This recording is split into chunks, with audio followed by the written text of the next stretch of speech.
grab that on.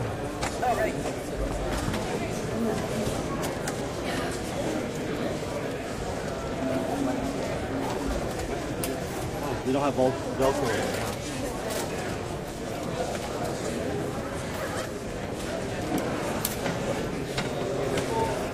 Alright, we're streaming. You text or call whoever. You guys aren't in a mock box, are you? No, we don't. We're just gonna shotgun. Or no, him. Oh, Text to make sure that we're streaming.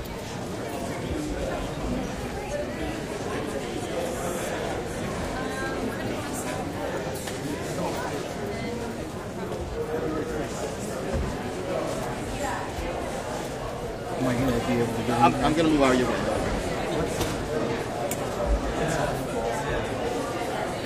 I was going to move back, but then, now I see people with signs. This side's going to block it off, yeah?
That's my gas. Yeah.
move up a little bit? The guy moved. He's on the other side now.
Good morning. All right, I think we're ready to get started. If people can please take their seats.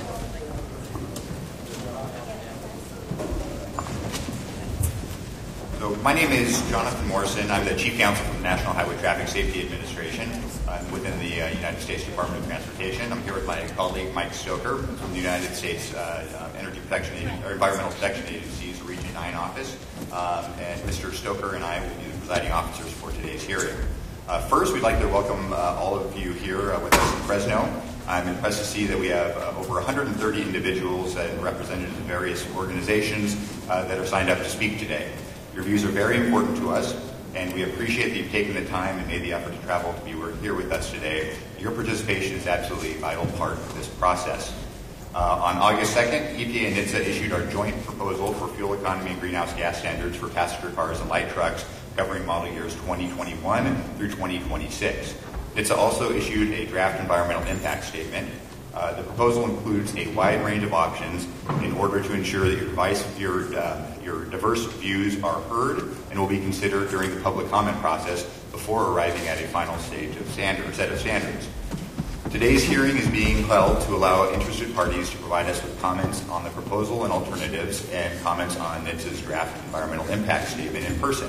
There's also an opportunity for anyone to send us written comments, and we encourage speakers to also submit written comments if you'd like to do so. The written comment period will close October 26th. Instructions for submitting written comments are provided on our website, and the agencies consider oral and written comments equally. Now, I'd like to introduce other panel members from NHTSA side that will be here today, and then outline how today's hearing will be conducted. Representing DOT's NHTSA are Region 9 Administrator Chris Murphy, who will be joining us a bit later, Greg Powell from the Fuel Economy Division, and Vinay Nagabhashana also from the Fuel Economy Division. This hearing will be conducted informally, and formal rules of evidence will not apply. The presiding officers, however, are authorized to strike statements from the record that are deemed irrelevant or needlessly repetitious, and to enforce time limits on the duration of the statement of any witness. Each speaker will have 3 minutes for remarks to be able to accommodate the large number of speakers that we have here today. We have a timer to help you know how much time you have left to speak, which is over here. And we will also have Tyler has cards. When we get down to the 1 minute mark, he will hold up a yellow card. And when your time is finished, he will hold up a red card. We will have to interrupt you once you're over your allotted time, and I apologize if we have to do so, but we must show respect for our fellow speakers and ensure that we allow everybody an equal chance to speak. So today's hearing is with the number of speakers that we have signed up, is expected to run until about 10:30 p.m., and that may be extended. That may even be extended depending upon the number of speakers. We'll be using panels to speed up the process, and if anybody here wishes to testify has not already signed up, please do so at the reception table outside. Whether or not you testify, we'd like everybody attending to please sign in. And again, please feel free to submit written comments to the docket, and those comments will be considered. Because of the large number of speakers, we're not planning any breaks whatsoever in today's hearing. Lunch breaks, anything along those lines, we're going to go through the entire time. After today, if any speaker wishes to make corrections to their remarks for the record, Please submit those corrections to EPA or NHTSA within 30 days. You can do that on the website. If you'd like a transcript for today's proceedings, please make arrangements directly with our fantastic court reporter, Nan, over here. And if you have written materials or other materials that you'd like to submit for the record, you can also hand those over to Nan or put them at the table, and we'll make sure those are inserted into the docket. At this time, I'd like to ask my colleague from the EPA, Mr. Stoker, to give his or her introductory remarks. Well, thank you, Jonathan.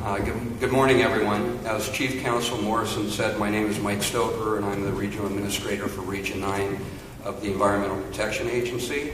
On behalf of the EPA, I would like to thank you for taking time out of your busy schedules to come here and express your views on the joint proposed fuel economy and GHG emissions regulations titled the Safer, Affordable, Fuel-Efficient Vehicles Rule for Model Years 2021 to 2026 Passenger Cars and Light Trucks, or Safe Vehicles Rule. Today's hearing provides an opportunity for the public to present oral comments regarding the agency's jointly proposed fuel economy and GHG emission regulations.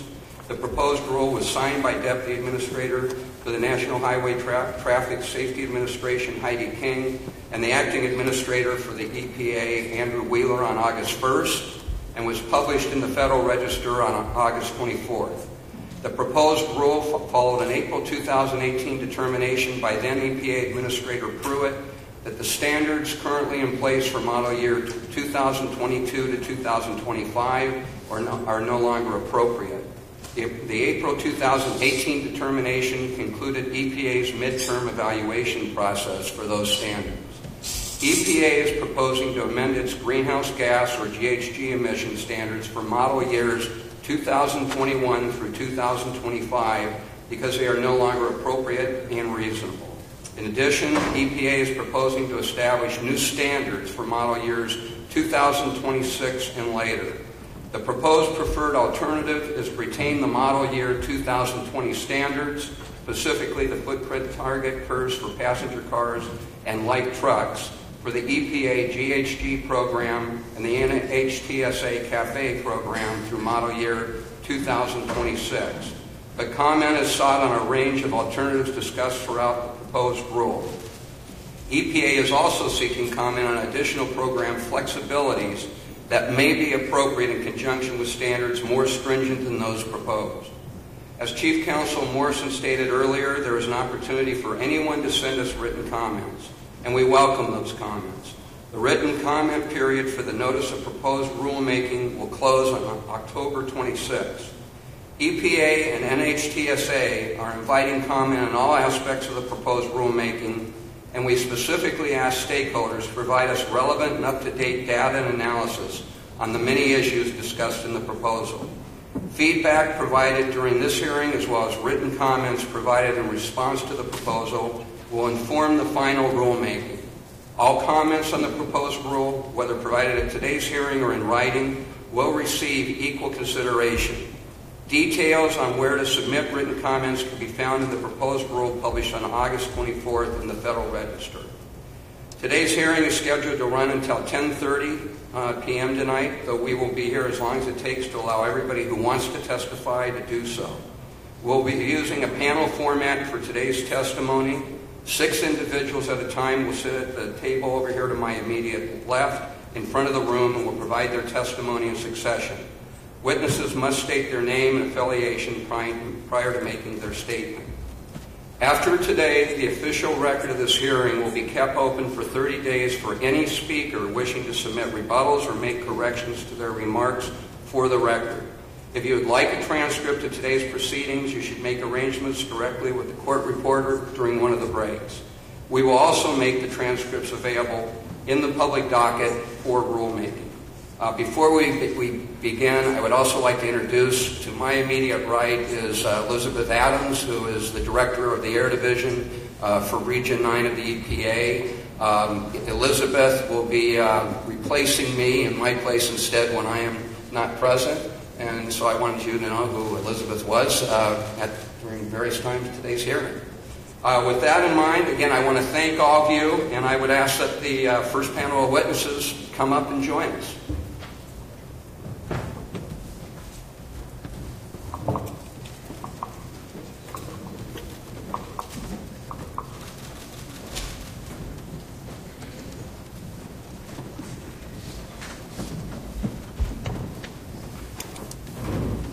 And if panel 2 would make their way up to the staging area, what we'll be doing throughout the day with each panel. You saw where panel 1 was sitting. Panel 2, maybe make your way up there, and then you'll be doing that throughout the day. Panel 2, followed by 3, etc.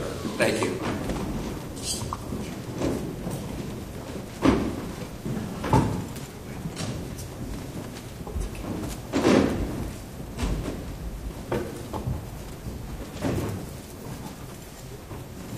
Our first speaker is Matt Rodriguez from the California Environmental Protection. Well, thank you. I am Matthew Rodriguez, California Secretary for Environmental Protection, and I'm joined here today by many state government officials to explain why California is vehemently opposed to this proposed rule.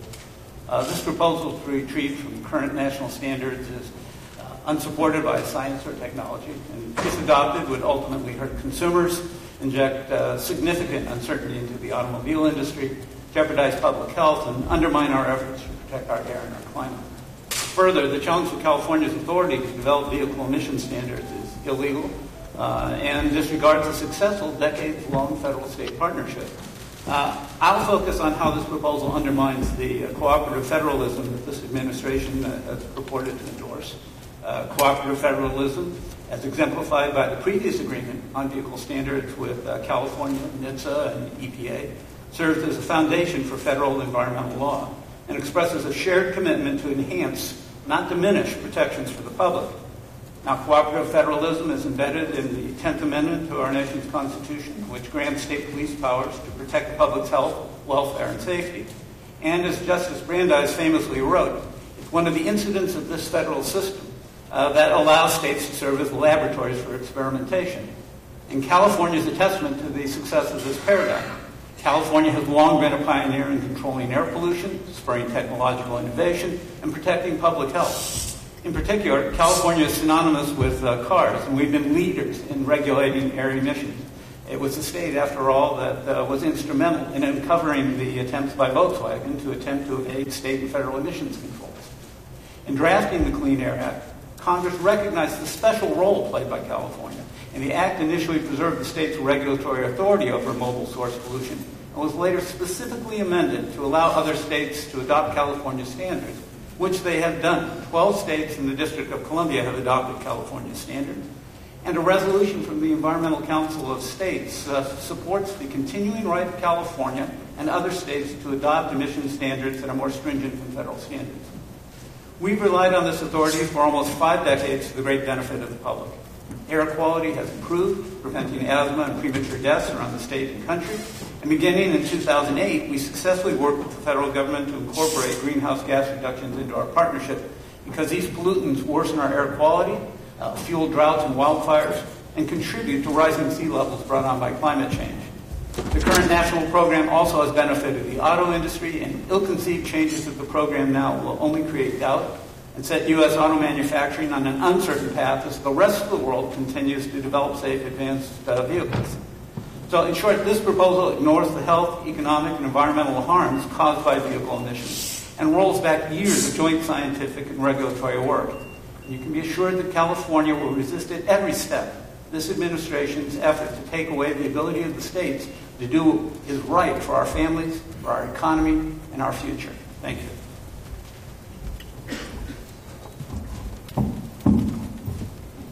Good morning. My name is Drew Bowen, and I'm the Executive Director of the California Energy Commission.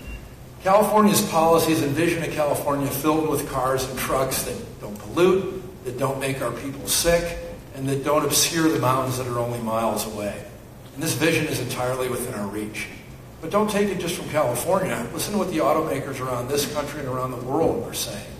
According to GM, General Motors believes the future is all electric. Ford's chief executive officer just 2 weeks ago said, "We're in favor of keeping the standard, not a rollback. We have plans to meet it." In Europe, last year, Volvo stated that next year they will sell no cars that don't have an electric motor. In Japan, Toyota has said that they will be zero emission entirely, their entire fleet, by 2050. In China is dominating the electric vehicle market with being on track to sell 1 million electric vehicles in 2018 alone, which is a couple 100,000 more vehicles than we have in the entire United States. In California, just one state, we're making tremendous progress. We already have 450,000 zero-emission vehicles on our roads. This is over half the total number in the United States. And virtually all of those have been added in just the last decade.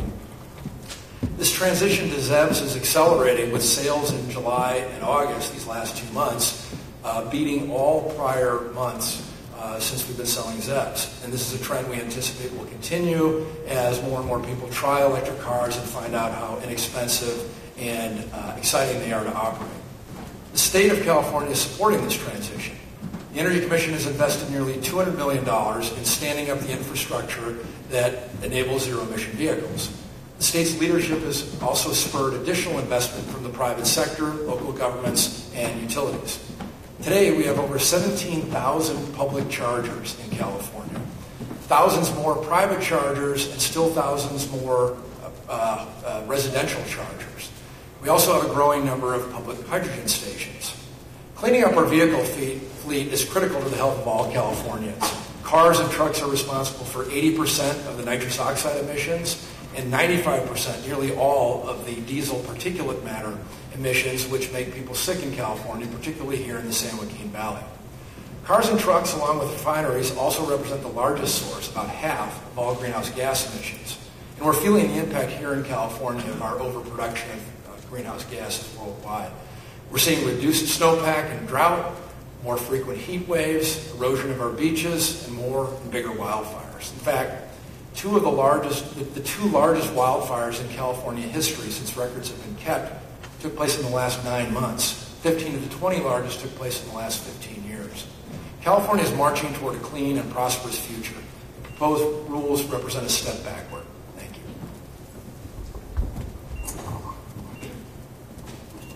I'm Mary Nichols, Chair of the California Air Resources Board. I'm here today to ask US EPA and NHTSA to withdraw the SAFE rule. Actually, there is one thing that we like about this rule, which is the acronym. It's brilliant because it so completely fails to state what actually is in the rule. In fact, there's nothing safe about this proposal. It turns its back on decades of progress in cleaning up cars and trucks, ignores available and cost-effective clean vehicle technology, wastes gasoline, and pumps more climate-changing gases into the atmosphere.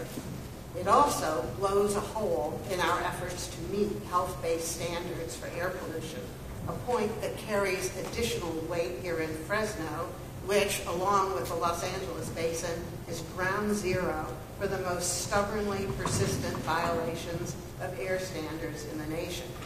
For 50 years, California and EPA have collaborated at the technical level to advance key improvements in vehicle technology. As a result, vehicles today are longer lasting and the air is cleaner.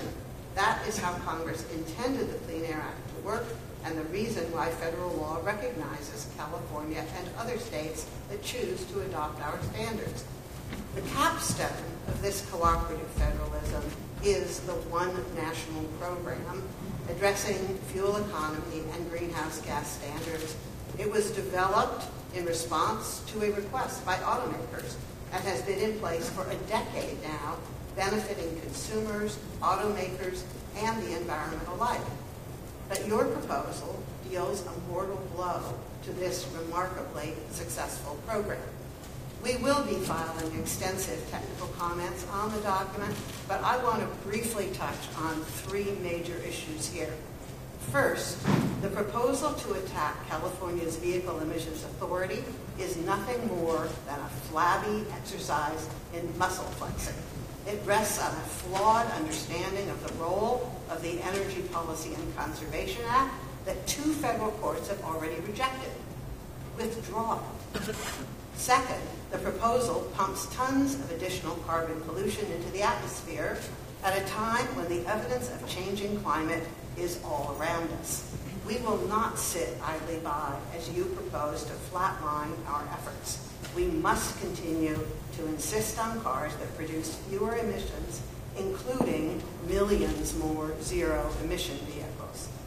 Third, the technical analysis that underlies this proposal simply makes no sense. You claim that cleaner and more fuel-efficient vehicles will be so prohibitively expensive that Americans nationwide will stop buying new cars. The solution? Build dirtier, more polluting cars. Customers who will now pay more at the pump to fill up will drive less, thereby causing fewer accidents and saving lives. Really? These claims are absurd, and they're not supportable by fact. Over the past several years, automakers are seeing record sales of cars that feature a wider range of safety elements and that are also cleaner.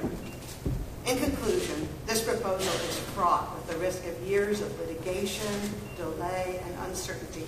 This is the result of a complete lack of interest in or respect for the benefits of a clear and long-term policy that rewards investments and creates jobs tied to public health and consumer protection. That is the set of rules that are in place today. California will take whatever actions are needed to protect our people and follow the law. As Secretary Rodriguez said, it's not too late to choose a better way.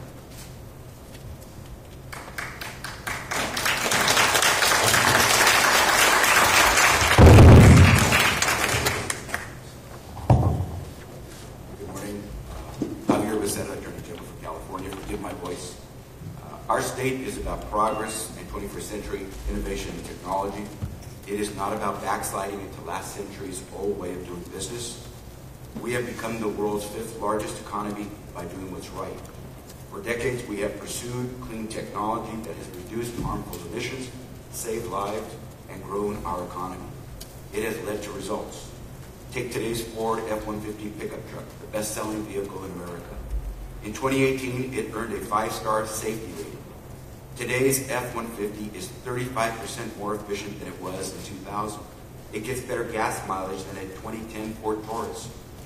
In California, we've set ambitious goals when it comes to electric vehicles, a far cry from the 68 Buick Riviera I drove while I was in high school that got 11 miles per gallon. In August, 10% of all cars sold in our state were electric vehicles, an all-time high. We don't do this because it's easy or it feels good. We do it because 26% of school-age children here in the San Joaquin Valley suffer from asthma. We do it because the 5 largest fires in California history occurred in the last 5 years. That's why California cannot retreat in the fight against climate change. We must continue to tackle the #1 source of greenhouse gas emissions, our vehicles. Stopping us from protecting our people, our jobs and economy, or our planet is like trying to stop a mother from protecting her child. California hasn't been shy about taking action against backsliding when it comes to clean air. The facts, science, and rule of law are on our side. Our 14 victories in court rulings from our 24 environmental lawsuits to date against the federal government speak to that. California is prepared to prove that EPA's and NHTSA's proposed rollback of our national clean car standards violates federal law. For one, both federal agencies have failed to give us the technical data and time that we need to comment on this proposal, and that's what we're entitled to by law. Moreover, the law requires agencies to set, quote, the maximum feasible level for fuel efficiency standards based on technology available today and technology that will be available in 2021 to 2026, among other factors. Instead, your agencies have proposed standards far below what California has already proven to be feasible. And finally, the law requires that agencies need to offer sound reasons for their backsliding. Neither EPA nor NHTSA has. This administration isn't just dismantling the federal vehicle emissions program. It is also coming after California's authority to set its own vehicle emission standards.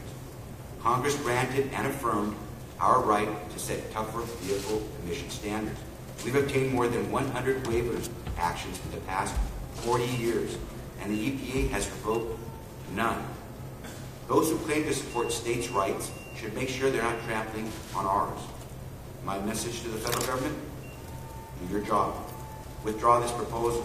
Fulfill your duty under federal law to protect all Californians and all Americans from harmful greenhouse gas emissions and to conserve energy. Do no harm. Stop trying to interfere with the rights granted to California and other states by the Constitution and the Congress. With every day bringing America news of extreme weather and devastating consequences, this is not a time to backslide on our responsibilities. We have a chance to move our country forward together under our proven, existing, and achievable national clean car standards. We should seize that opportunity. Thank you.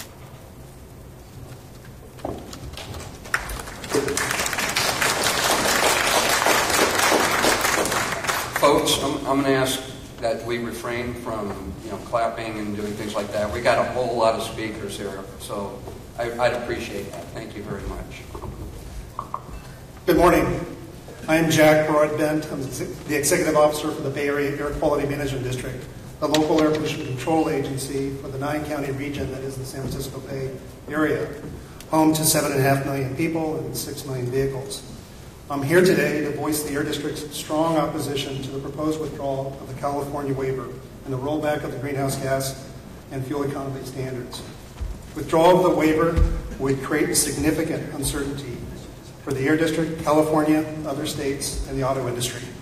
Reversing these current standards is a step backwards and undermines our mission to protect public health. The withdrawal of the California waiver would be an unprecedented action by the EPA.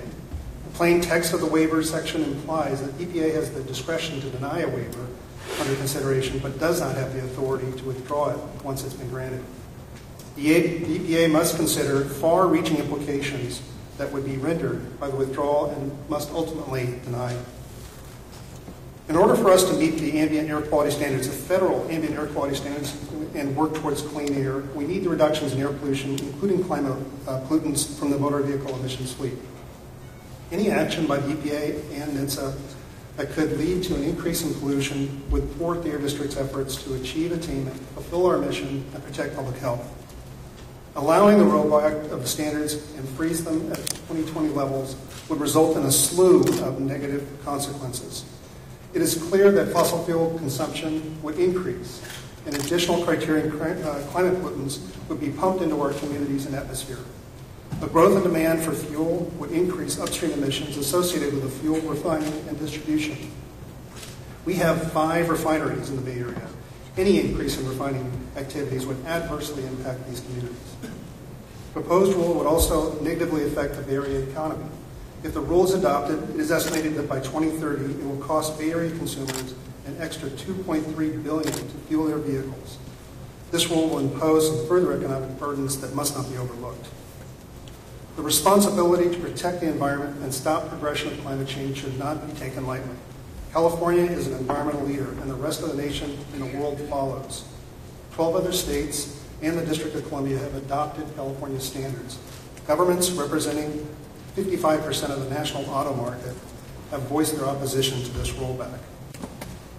The district strongly opposes this rule because we have experienced some harmful effects of pollution and climate change. In the Bay Area alone, particulate matter causes approximately 2,200 premature deaths each year and an estimated $21.6 billion in healthcare costs. California also faces compelling and extraordinary challenges. Our state experiences more wildfires, more drought, more flooding because of climate change. Last year, dozens of wildfires broke out across Northern California, and we experienced the most destructive fire in the state's history. 5,600 structures were lost, as well as dozens were killed.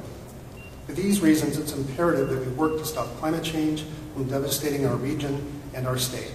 The California waiver is a key tool in that fight. In conclusion, the Air District strongly opposes your proposal. It would obstruct our agency from our mission. California has the political will to do whatever is necessary to protect our people and the environment. Climate change is an existential threat to our way of life. While it may be a global phenomenon, every action counts. We support the state of California and will do everything in our power to resist this rollback and withdrawal. Thank you.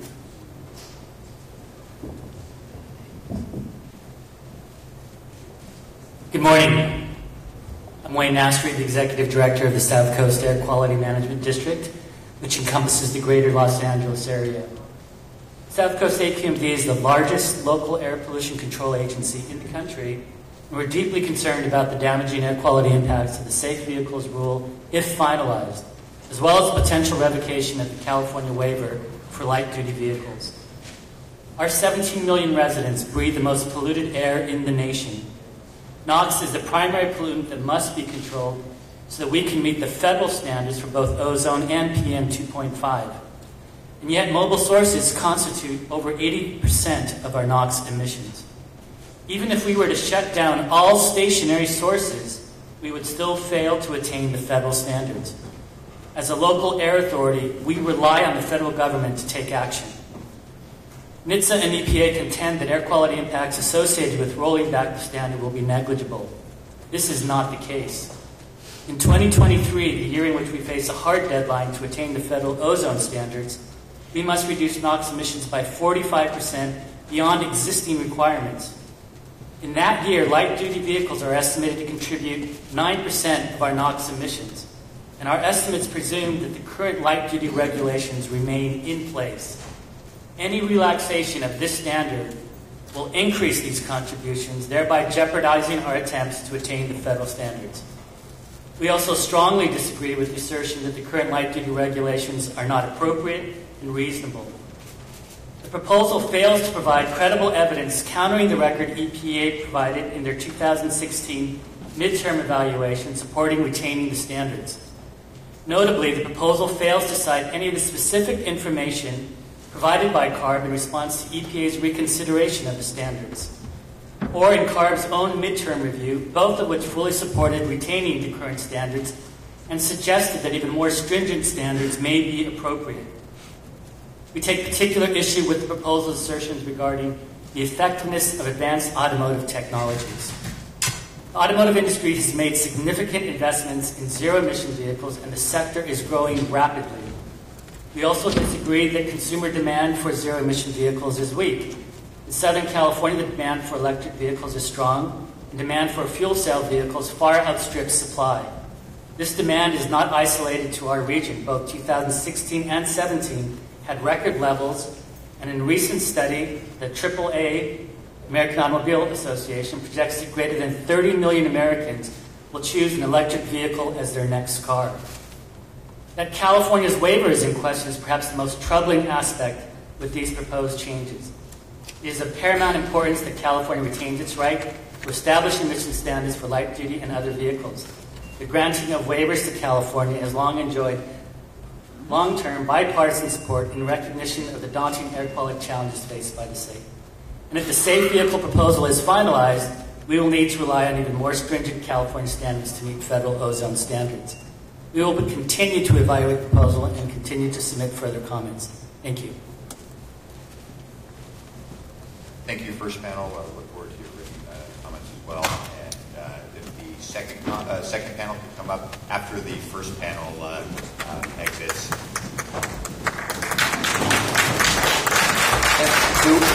Do we have an IT person that can come up here? Secretary Rodriguez had to have half his face lit up with the projector here. And whoever sits in that seat, so if somebody out there, I mean, I'll take a whack at it, but if we have an IT person that can readjust it. There we go. There.